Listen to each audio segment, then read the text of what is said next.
तो दोस्तों खेसारी लाल बहुत दिन के बाद बिल्कुल देसी स्टाइल में आप लोग के बीच आ रहे हैं। इसी के बीच बात इसी के बारे में बताने वाला है एक और बड़े वीडियो में। तो अभी तक जो भाई हमारे चैनल को सब्सक्राइब नहीं किया तो सब्सक्राइब कर लें और लाइक भी कर दें।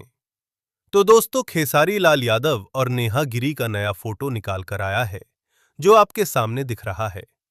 इस फोटो में खेसारी लाल यादव और नेहा गिरी बिल्कुल देसी स्टाइल में आपके मोबाइल की स्क्रीन में दिख रहे हैं।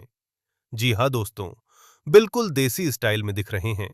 और यह गाना चाहिता वाला नहीं होगा, पवन सिंह के जैसे धनिया यह जान वाला गाना के जैसे होने वाला है।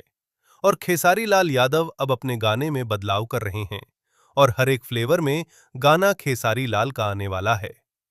तो जल्द ही खेसारी लाल यादव और नेहा गिरी का यह गाना आपके बीच आने वाला है। ग्लोबल म्यूजिक चैनल से गाना आने वाला है। जी हां दोस्तों, खेसारी लाल यादव और नेहा गिरी का ग्लोबल म्यूजिक चैनल से गाना जल्द ही आने वाला है और इस गाने को लिख रहा है टुनटुन यादव। हमने कल आपको एक वीडियो में बताया था टुनटुन यादव और खेसारी लाल के बारे में।